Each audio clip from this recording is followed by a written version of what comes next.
Hi everybody, welcome to the 2020 APAC Groundbreakers virtual tour by the APAC OUC. This year our event would be the biggest one ever done. We've got 174 sessions. Now this includes normal sessions, workshops, as well as hands-on labs, which is pretty awesome. From 123 different speakers over 11 days, we're now in the second week of the conference, which is pretty exciting. We've had some really good content.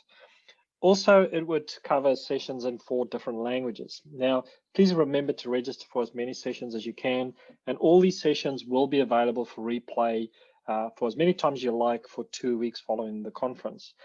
So this is pretty cool. So what you can do is you can have 2 weeks after the conference that you can review the sessions, make notes and everything. So these sessions are being recorded. Right. So let me just get to the next slide. There we go. Now, I would like to say thank you to the Oracle user groups, the Java user group that made this event possible, and especially to our sponsors. We have to always thank our sponsors for making these events possible, as the Oracle Groundbreakers and CloudDB. Now, today's session is pretty exciting, and I know I'm looking forward to it. It's 10 practical tips to improve your shell scripting skills and make your life easier by Fred Denis. Now, please feel free to write questions at any time throughout the session in the Q&A tab. Now, most people are familiar with Zoom. Zoom has got the option where you can log in, where you can go and add some questions to the Q&A side. You'll see it's on the tab option. There's a Q&A. So please feel free to add questions throughout the session. And what we'll do is we'll try and cover some of these throughout the session. Otherwise, we will get to most of them through to at the end. Now, I hope you enjoy this presentation. And if you just bear with us for a second, we'll just quickly switch the screens to Fred. So what I'll do is I'll stop it on my side. You should be able to take over now. Okay, should be good. Perfect.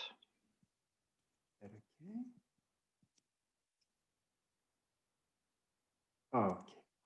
Yep, okay. I'm seeing the browser with the details on it. Okay, great. Can you see? Yeah, I got it. Cool. Okay, great. Thanks, Anton. So let's get going, guys, and to talk about some practical tips to improve your shell scripting. A couple of words about me to start with. So my name is Fred Denis. As you've probably guessed from my accent, I am from Australia. I work for Commonwealth Bank of Australia. This is my blog I maintain, sharing some scripts, some interesting knowledge. Everything that is published there has been, and this is what I use on production, so it's not a copy and paste of the documentation. This is my Twitter handle. I don't tweet a lot, just when I publish something new. I am an Oracle ace as well, and yeah, I'm a bit French as well. This is where comes my accents. To start with, why this talk? It's like a few months ago, after a big project I made in shell script, you can click on this link and see on my blog, I explain how I made it. This was a bit tricky, but it worked pretty well in shell script. Everything was in production, everything was happy, everyone was happy, and I heard by the project manager, you may have to redevelop the tool in Python or Go. So, and he told me because people cannot read shell.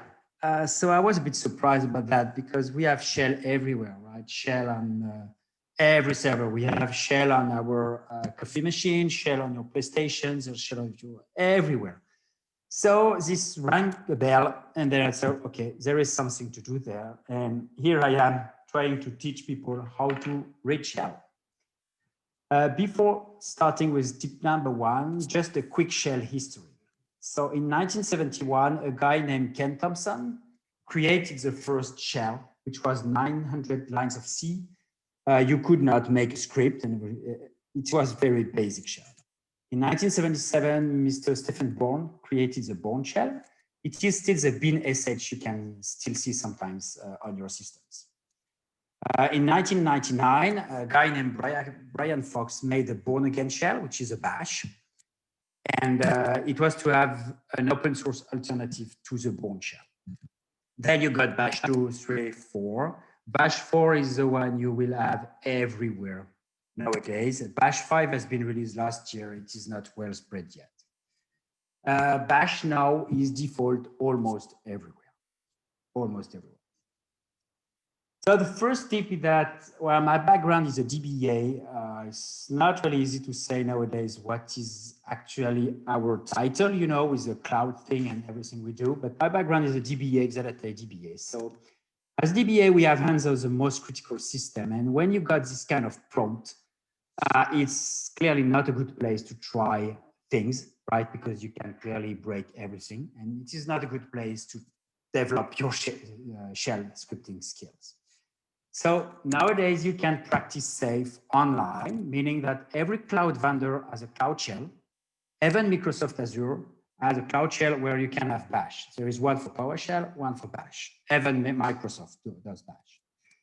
Every cloud has 3 accounts where you can create a Linux VM where Bash is there, and you can crash them as much as you can. And Oracle Cloud, you even have a live free account. So enjoy. If you want to go do that offline, well, if you run Linux on your laptop, you got everything, right? You just open a terminal and you're good to go. If you got Mac, Mac OS provides a very old Bash version. You know, Apple is not very open and is moving to ZSH as default because Bash is too open. Bash 4 is too open for Apple. But there is a link here. You can very easily update to a recent Bash. I did it. It takes 10 minutes, and you're good to go with a recent Bash. On Windows, you got lots of alternatives, Cygwin, blah, blah, blah. I recommend Windows Terminal. It's very, very a good one. Since I'm back with my laptop with Windows, I use that Windows Terminal, and it's very, very cool. I highly recommend it. Before pretending being any good, you need to master the basics, meaning that if you want one day to run like that guy, you have to start with that. There is no other way. So you need to train your muscle memory to know the super basic. You don't need to think. So the very, very basics are, you put that line at the first line of your script just to say that, hey, I'm going to use Bash. Any line started with a hash like that is a command, right? And you give execution permission to your script, and you can execute your script like that. Right? You also need to know how to write into a file. So here, if I echo just the letter A with that greater than equal sign, I'm going to write into a file. If I use double greater than equal, I'm going to append to that file. And if I use only one greater than equal, C, I'm going to remove the file previously created with A and B and got only a C. This is something you really need to master, and super easy and super efficient.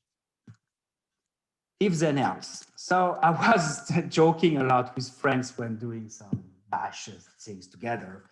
And I was using to say, well, you know, Bash is easy. It's always an if then else. And actually, look, it's not wrong. I mean, we are administrators, so what are we doing? Right? We are testing if a file exists or not, if a variable is defined, if a variable contains a specific value, has a command succeeded or failed. Right? We are not going to the moon, we are doing basically this kind of thing. So if then else, here is a syntax on it, just a simple if, because if it starts with double bracket, it ends with double bracket, then else, and phi for the end. And you put a test between the brackets. The only thing to be very careful is that you need one space here and there. If not, you're going to have a syntax error. So this is something you need to learn that syntax by heart. So after that, to check if a file exists, so I just put a simple if, just with the echo file exists or file does not exist. And you just put this tag -f and the name of a file. If the file does not exist, you put the same one, but with exclamation mark with its not. If a variable is empty, it's -z, variable is empty, -n is not empty. You can just equal true, variable equal true. You can also use double equal for equality purpose. It's up to you. So that's it. So to sum that up, basically we are going to use -f file exists, exclamation mark f file does not exist, -z length is 0 null, -n is not null, variable equal to. So this is 5 tags you're going to use like 99% of the time. There is lots of others. You can click on that link to go to the official documentation. You have like 50 different ones, but honestly, you're going to use these 5 ones like 99% of the time. The day you need something to test if it's a directory, if it's a symbolic link, just go refer to the documentation. Pipes. So the pipe system is something kind of unique in Shell, and it's awesome. It makes the output of any command to become the input of another one. So let's say you execute command 1, which can be ls, whatever, and you pipe it with that symbol to another command. Then command number 2 will receive the output of command number 1 as an input. And you can pipe any number of commands until you get command number n. It can be super big. So you can very easily manage and have a super nice output from many different commands. Let's have a look at some examples. So here, let's say I'm going to touch 3 files. So touch just creates empty files. It can be useful when you start a script to touch a tag, because touch creates empty files. So it's going to create a file even if the file system is full, which may be handy. So if I just ls, I'm going to have these files. They're empty, and ls by default sort alphabetically. So now I can pipe my ls into the sort command, and then sort just sorts the output, and then my files are sorted. I can sort -r revert the order. So ls pipe sort, I'm going to have a revert order. And I can add another pipe to, for example, the tac command. Tac is the opposite of cat. So cat reads the file from line 1 to the last line, and tac reads from the end to the first line. So here it's going to just revert the order of my sort. And I can add another pipe to shuff. Shuff just randomly shuffles the output. If you reshuff, you will have a different. So you get the point. Every command pipes through a pipe, every output of a command acts as an input as another command. Once we know that, and we know how to write big pipes, it's good to get this output in a variable. So to assign a variable with the result of a command or multi-pipes, we're going to use that syntax, $parentheses. It is the same as backquote, if you know that from before, but it's no more recommended, and it's easier from syntax purpose to use that $parentheses. So for example, here I can put in a variable a date. The return of a command date will just show the date. Easy, right? So if you want to do something like a nice log file output of your script, like a date, a status, and a text saying I'm doing something, there's an error, whatever. What you can do here is that you can assign a command like date to a variable, and by using it like that, echo $parentheses, and you put $date inside. Every time this will be executed, the date command will be executed as well. So here I did echo the date, slip5, echo $date. And here you can see that with the same exact command executed, there is 5 seconds difference. Meaning that to write that nice output, you just need one line, echo $date, status, and a txt, which are variables. It means that the day you want to change the format of your log file, you just have to change that line, which is basically going to be on top of your script. Very easy. Exit status. So in the Unix world, and then in any shell, every command returns an exit status. 0 if it succeeds, and not 0 if it fails. And the exit code, the last exit code is containing $! which is a special variable. So if, for example, I put something in a file which I name iExist and I cat it, it's going to show something. And if I echo the return code, the exit status of that, it's going to be 0. Everything went well. I got 0. All good. If I cat a file which does not exist, I'm going to have an error message. And if I echo the exclamation mark, it's going to be 1. 1 is not 0, so something wrong happened. You can test that return code like that. Exclamation mark EQ for equal 0, then it worked. If not, you have not equal. This is a way you want to test every single exit status of your commands to be sure that it has worked or not. There is a trick here. Oh, yeah. Sorry. If, for example, in your script, you test that if my file doesn't exist, then you show a message and you exit your script because, let's say, a file as an input is mandatory on your script. The thing is that if you do that here, the default value of error of exit is 0. So if another script try to find and to know if your script has failed, 0, you will consider that it is a success, which is not. So here you need to exit with an exit code, which is, well, I used to start mine at 1, 2, 3, and then I continue 1, 2, 4. We don't really mind as long as it is not 0. And if you test, for example, another file after that, I used to increment the number of my return code. Then later on, you can easily know where it has failed. If you always put exit 2, for example, everywhere, the day it fails, you test your return code, it is 2, you don't really know where it has failed. So it's very easy to do. You start with 1, 2, 3, 1, 2, 4, 1, 2, 5, whatever. And then the day you get that, you just have to grab in your script and you know where it has failed.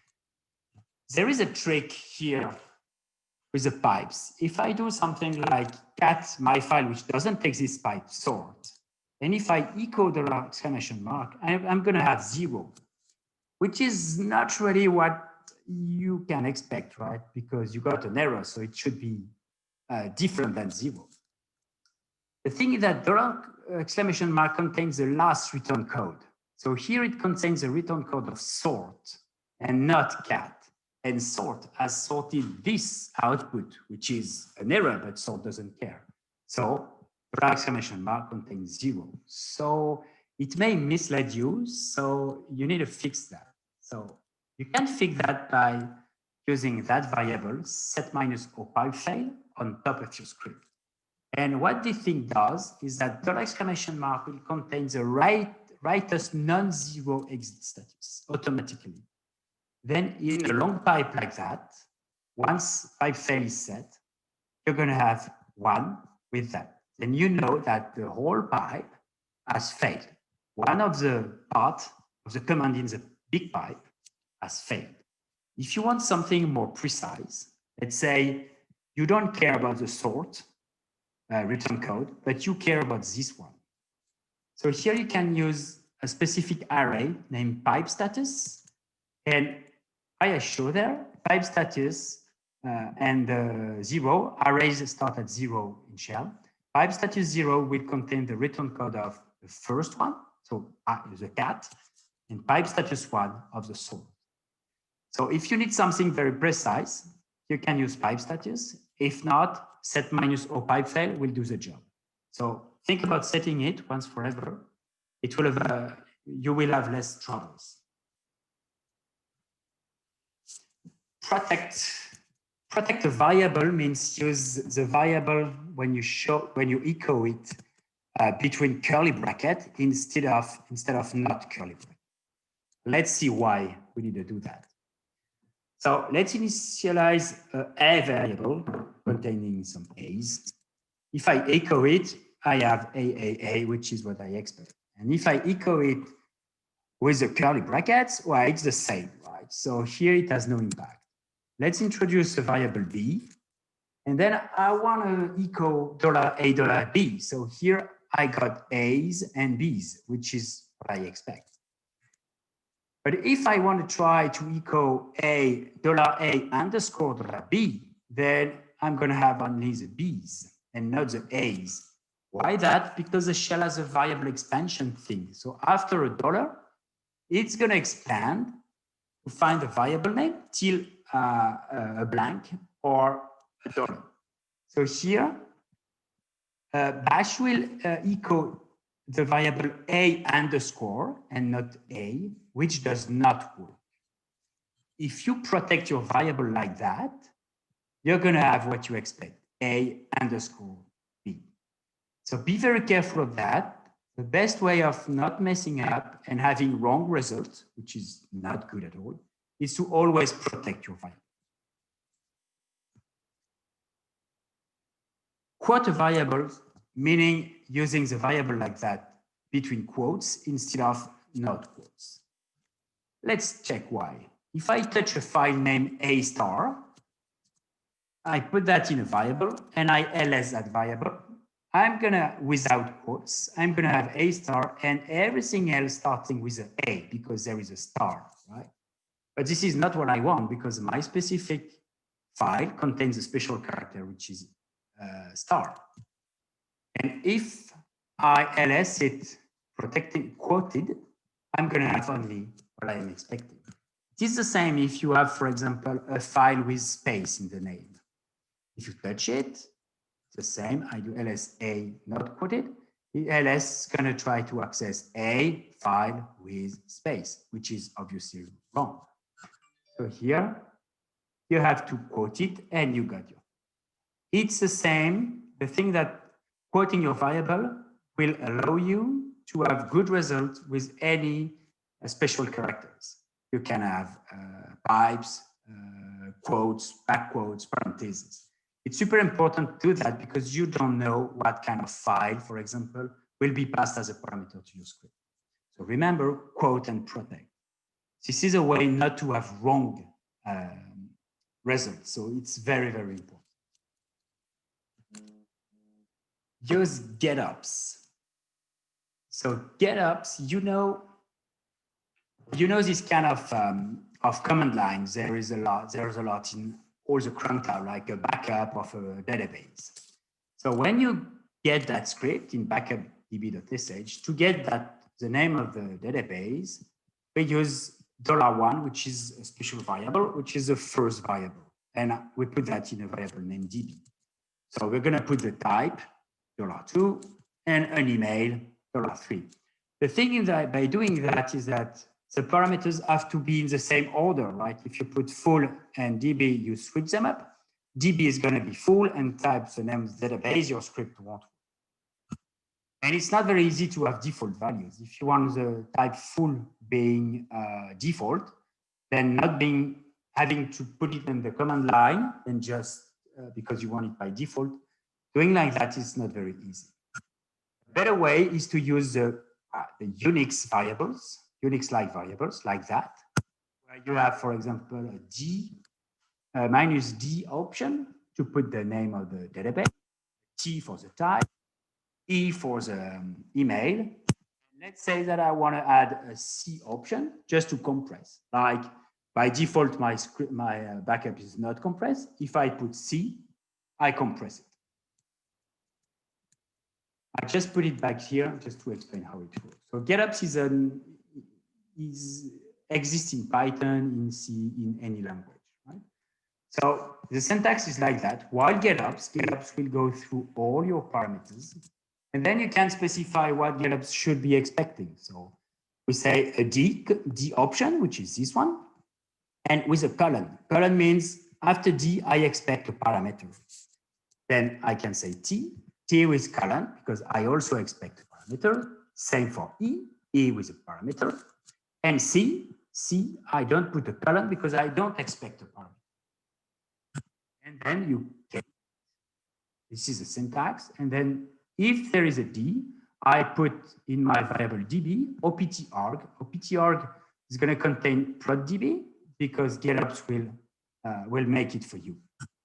So type is going to be opt-arg. It's the same, but it will contain full if it's a T. Same for the email. And for the C, we have no opt-arg because there is no argument. But we can do anything like compress equal true. And you can note that the end of that, of every line is double semicolon. So you can do tons of things in that. I would recommend to keep it simple and do everything else you need to do outside of the Getopts. Because when you start to have like 8, 10 options, you need to, it's better to keep that clean. And you can also put with a usage function, like just to show if someone gives an option which is not in these ones, just showing a message saying, hey man, your -z option is not supported here. And you finish. You know, very easy, very convenient. You can very easily switch, put the options in any order. And to get a default variable, for example, a default value, let's say we got our Getopts where we got the DB name here, like I shown before. So after that, after the Getopts, you have to check that, for example, if my database, the one provided, is in ORATab, for example, exists, then if it doesn't exist in ORATab, then you cannot continue, right? Because it is wrong. And then it's going to continue only if the database provided really exists. And then to have a default variable on top of your script, you just put db equal prod. So if there is no parameter provided on the command line, Getopts won't go there. So db will still be prod, which exists in ORATab, and then you're good to go. And if someone provides db equal test, it's going to go there, and you will erase that value, and you're going to go with db. So it's very easy and very efficient. You know echo. So echo can show something, print something on your screen, which is very cool. You can use even \t, special character, just to show something with a tab. And with some color codes, you can even write in colors, which is pretty cool, right? But if you want to have this kind of output, this is the output of rack status, a script I maintain just to show where and what is open through a rack system. I'm not sure, honestly, that you can make it with echo. So here we need printf. So to start with printf, we need to know 2 special characters, which is \t for tabulation and \n for the end of a line. And the syntax of printf is kind of easy. It's like that you put the format, %s for a string. I'm going to show a string, some characters. And here, a text or a variable, that what I want to print. So it's easy. And here, for example, I can add %10s, meaning that I want to print my something character, but I want to align it and have it to take 10 characters. So something is 9 characters. So here you can see that there is 1 extra 1 here because my format is %10s. You can put 2 things to write. Like here I got my something following that format, which is %10s. Here I put a pipe. We can do very nice tables with a pipe. And then something else will be printed following that format, which is %20s. So it goes toward that, and I finish to a pipe. So here something else is 9, 10, 14. So here you got 6 blanks. By default, the characters are aligned on the right, as you can see here. So if you want to align that on the left, you just put -20s, and you can see that my something else, which was aligned on the right, is now aligned on the left. And then whatever is here, it is hard-coded, but if I put a variable, whatever contains my variable, it's going to be nice aligned in my table. Here is an example with a variable A, and I put it like that, and it is going to take 10 characters. You can also use the same color codes to put something, for example, in red or anything. You got all the color codes here. It's very easy, but it's a bit weird because these characters are kind of weird. But once you get them, honestly, it's very nice to get a very nice output in red, in blue, in whatever it is. If you want to center printf output, there is no default value for that. So you have to do a bit of math. So it's a good way for me to introduce math. So we can do math in Bash with that syntax, which is double parentheses. So it works like that. My variable a equal double parentheses 1 plus 2. You need, like the if, you need one space here. And when you do that, you got 3. So it's very easy. You can put anything you want. This is just that syntax to respect. So when it comes to center something with printf, you got to do a bit of math. So let's start, say that I want that my column to make 20 characters, white, and my something variable is going to be something. Then here, with that syntax, specific syntax, I can get the length of my variable, something, which is, we know it's 9. I can calculate the right, the left, and then I print it like that. So left, it's going to be there in that salmon-ish color. And the $L, which is the size of my something, and my right, which is there, and where we put basically an empty string, but as right should be like 5 or 6 characters, printf will justify it with blanks and still a pipe. So by doing that, you can center your output. It's very nice. It looks a bit complicated like that, but give it a go and you'll see it's very easy. And you will have a super nice result, very clean output.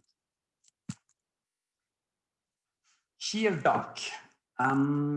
With echo, you can write lots of things like that, like echo, one echo by line, etc. So as it is a slide, I cannot write 50 lines, but you can have a long documentation to write, like the usage function, for example, of your script. So if you do that, you're going to have this kind of output, which is nice, right? The thing is that when you have more than lots of lines, it's difficult to maintain and to see. It's not really clean. You can use heredoc for that.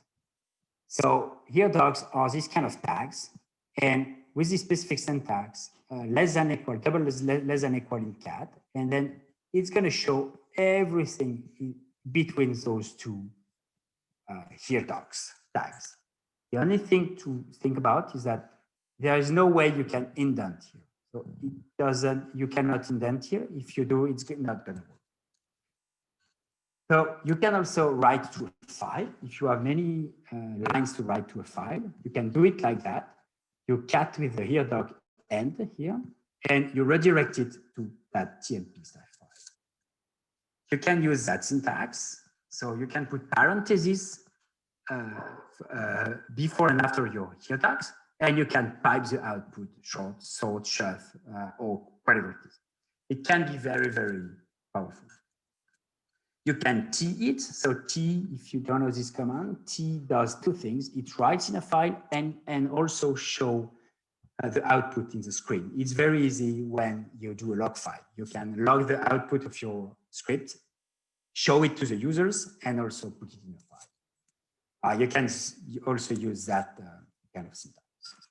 But you can also do far more powerful stuff with that. You can, for example, do SSH as an Oracle in one server. And between this and SSH tag, I can do something on a remote server. It looks more appealing, right? And I can even do an embedded second heredoc there by connected by SQL Plus. And everything between that NSQL and NSQL will be executed through SQL Plus remotely on my SSH server. Like, let's say I want to show parameter open cursor.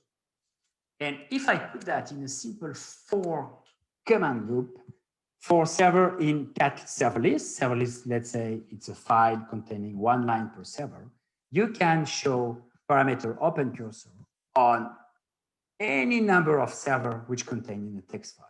So you can do that in 6 lines.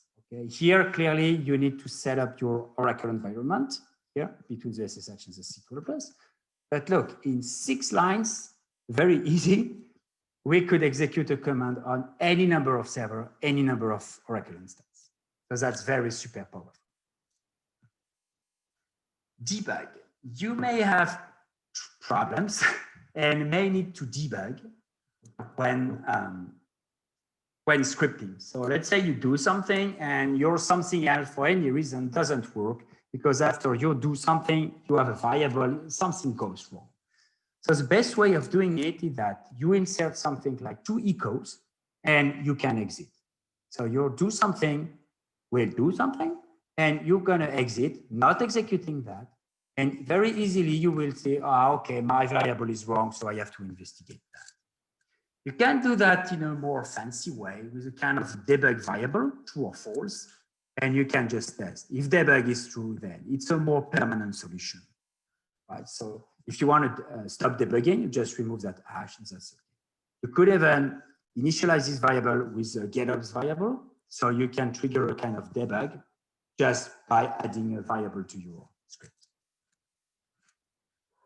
You may have this kind of situation, like you get a file with a kind of a complex stuff, and after that you test it. And before releasing a script, I always test everything. So here, my file will exist, but how to test that my file doesn't exist? I can modify that to put something wrong here, but I don't know. I'm not confident doing that because if I forget to, I don't know, I would have to test it again and etc. So the best way of doing that is that just adding the same variable, which will be erased, like /tmp/I don't exist, with a file which does not exist. And then, okay, I'm going to know that it works. And once you're done, you just comment it out and you're good to go. Very easy. If the previous tips don't work, you can have a more serious debug. Like this is a very simple script just showing a variable. And if you execute it like that, bash -x and v, debug and verbose, you're going to have this kind of output and show everything that's happening in your script. It can be very, very verbose, but well, you will know everything. You can also do it like that in your script, bash -xv on top. And if you execute it like that regularly, you will see everything. It's very verbose, but sometimes in big scripts, you are stuck. You just don't know what's happening. So this is a way to go. Trap. So here is a simple script that we used to do that. For example, temp file, I'm going to make a temp file, a temporary file, which by the way, you should be using mktemp. Then I do something like, okay, my script is starting, and you send an email to someone, say, starting. You're very proud of your script, so let's say an email to keep everyone aware about that. So you do something in your temp file, many other things happen. At the end, you want to send a script, an email as well, saying, okay, my backup, whatever is finished. And then you remove your temp file because you're a nice guy and you don't want to pollute the server. So it is great. The thing is that if there is a Control-C, if you're killed, if you are an unexpected exit, it can happen anywhere, here, here, here, and here. Then what's going to happen? That your temp file may not be deleted, and if it happens a while, it's going to pollute your server. You don't want that. And most important thing, your email will never be received if it fails here. And maybe it's the end of a backup and you want to page someone saying, okay, I'm done with that, all good, or there is an error. So this can be very important. So this, what I show, is not a robust way of writing terms. This is why trap comes into play. This is a simple cleanup function. Cleanup, just deleting a temp file. And trap, but you can write that on top of your script, and then you say trap, cleanup, then I'm going to execute the cleanup function, which is basically delete my file, for some signals. And you got some known signals like term. Term is sig term, it is kill or kill -15. It is a kill with no arguments. This is a default kill. Meaning that if someone want to kill my process, I'm going to execute that function. You got the interrupt. Interrupt is kill -2 is Control-C. For example, you start your script and you say, oh my God, I started manually, but I want to start that in cron tab. So you Control-C it. So here it's going to be trap. and this cleanup function will be executed.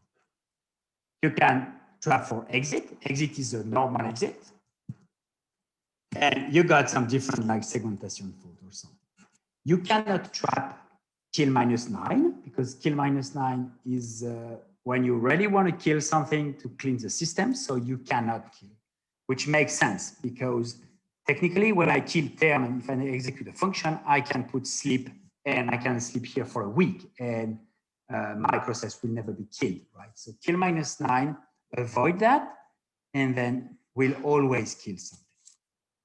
So there is another cool thing you can do is that you got that signal kill -10, which is for a user, SIG users. What you can do is that you can create a function like show information. And then in that show information, you can show information about your script. How many lines have been gone? Where is the log file? Whatever. And you can trap it, trap show information. So execute the function information for a kill -10. So if you want to know about your script, you can kill -10 and the PID of your script. It's going to trigger the show info function, and you're going to see information. It's a kind of live debug mode, like how many lines have been treated, right? How many things you can write in MySQL, you can query an Oracle table, you can do anything. So it's a good way of knowing what your script is doing without killing it. I don't expect you to do all that. Trap is a kind of very advanced tip, but yeah, you can have more details and example, but you should go with that in all your script. A cleanup function where you do something and you can just trap cleanup exit. Exit is a regular exit. It's a good habit, and you populate what you want to clean, send an email or whatever in that. You should start with that, and after that you could go further and trap, try not to be killed and everything. Oak. So Oak, I could talk about Oak for 6 months, but let's go quickly. So Oak appeared in 1977.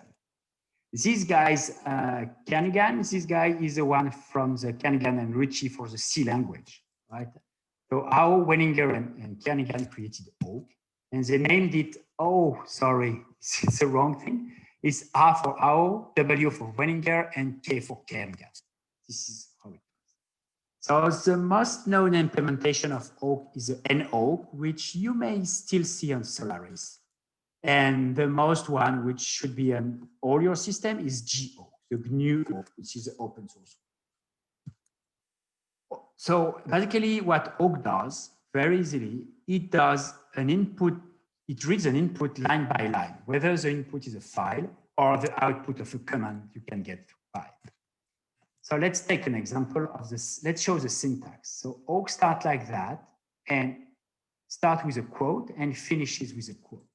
It contains 3 different sections, which are all an option. So you can use 1, 2, 3, or just 1. So you have one, which is begin and curly brackets, which is executed before the first line is read. And you have curly brackets, which is executed for each line read by O, and an end, which is executed after, oh, sorry, it's not the first line, after the last line is read. This is, I have to. So, for example, if you cut a 10 million lines file, and you pipe it to Oak, and you just use begin to print before and end to print end, you will just print before and end and none of the lines, because begin will be executed before reading that and end after. If we take this kind of test, this is test Oak, which is a simple text file containing 2 lines. I can read shell, I can read Oak. Oak's gonna work like that. Special variable $1 will be the first column, $2 the second, $3 the third, $4 the fourth. Very easy. So if I want, for example, just show the 4th column, I'm gonna print $4. Here is an example. awk print $4 test awk. So here appear only shell and awk. There is some special there is this variable. This is a special one, NR, which is number of record. Basically, the number of the line which is read by awk. If yes, it is in awk embedded in it. So if I print NR and $4, I'm going to have shell and awk, which is a $4, and NR 1 and 2, because it is line 1 and line 2. Number of records. So NR is number of records, and there is another special one, which is number of fields. So number of fields is 1 for $1. In my case, I have 4 fields, so I can print $NF, which is going to be $4, which is going to be the last column. So I can also print it like that. Here, let's say I want to make a nice table. So we see that here I can just print NR and $NF, which is the number of record, and my $4, which is shell and awk. I can add begin, print language I can read before reading anything. And at the end, I can read NR language. NR being the number of records, it's going to be 2 at the end of the day, because I'm going to read 2 lines. So the output is like that. Very easy, right? So there is tons. So that language I can read is printed by the begin. I can read 2 languages by this end command, and every other lines by this simple one. So remember, you also have one which is field separator. So let's say my file is not separated by a blank space, but by a pipe. So here I would have to use that syntax. FS field separator is pipe to have the same output. I can also use that syntax -f pipe to say that every column is separated by the pipe. By default, awk uses space or tab as separator. If you have colon, for example, when you read or a tab or etc password, or you can put pipe, etc. This is a way of changing. Awk can do crazy things. This is a basic. You can easily switch column and everything. You should go with awk. Awk is alive. Awk is fun. Before finishing, just a little bonus. I'm not sure if you know that. Don't try that, or try that in a very, very safe environment. This is what is known to be the most fancy way of making a fork bomb on a system in Bash. A fork bomb will quickly saturate your system, and your system will most likely die. So how it works? This is the name of a function named colon, parentheses, and between curly brackets. So here we declare a function which receives no argument, and the name of the function is colon. Inside this function, this is a syntax for creating a function, and this way with that semicolon is how to create a function in one line. So inside this function, I call my function, which is colon. So the function calls itself, and it pipes to itself. And that signal is to send that in background. So my function colon calls itself, pipe to itself in background. And then this is declaration of the function. And then I execute my function colon. So this will vary. You can, if you use Windows Terminal, for example, you can paste that, and you're going to see that your Windows Terminal is going to die very, very, very quickly, because this function is going to fork, process, and your system is going to. It's a bit of fun. Don't try that on a production machine, right? Don't try that. So thanks for attending. I hope you can read some shell script. If you got any questions, I'm going to share these slides on my blog and on LinkedIn. So if you got any question, or if you got questions afterwards, you can still contact me on LinkedIn or whatever. Thanks for attending. Cool. Thank you so much. That was an awesome session. I know I really enjoyed it because I do write quite a lot of shell scripts. So no, thank you so much. That was a really, really good session, and I'm sure everybody else enjoyed it as well. Now, there is a bit of time for questions. So if anyone has got any questions, please feel free to add it to the Q&A side. So far, we just have one there that says very cool tips, and I totally agree with that. There were some really good tips in there. So thank you again for that. Is there any more questions? We'll just give it a couple of seconds while you think about that. Just to let you know, again, the session is being recorded, so it will be available for 2 weeks. And also, there's quite a few other sessions still running. So if you're interested in some of the other sessions, please do register. Yeah, I hope you enjoy the rest of the conference. We don't seem to have any more questions. So what we will do is we will end the session there. Again, thank you so much. I hope you have an awesome day and enjoy the rest of the conference. Thanks, everyone. Have a good one.